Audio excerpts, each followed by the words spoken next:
ಯಾವುದು ನಿಜವು ಯಾವುದು ಮಜವು ಯಾವುದು ಸಜವು ಹೇಳಲಾಗದು.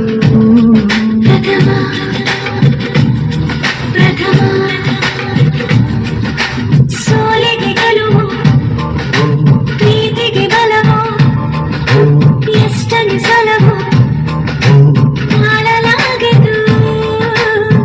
ಕಂಡ ಸನ್ನೆ ಸಹಿಗಾಗಿ ನನ್ನ ಹಿಂದೆ ಬರುವವನೇ ಪಲ್ಲಕ್ಕಿಯ ಮಣಿ ಮಾಡಿ ಹತ್ತು ಎಂದು ಕರೆದವನೇ. ಎದೆ ತುಂಬಿದ ಮಂಗಳ ಭಾಗ್ಯವು ಮೂಡಿ ಬಂದಿರೋ ಕಂಗಳ ಕಾವ್ಯವು. ಪ್ರಥಮ ಮೊಲವಾಗಮನ ಪ್ರಥಮ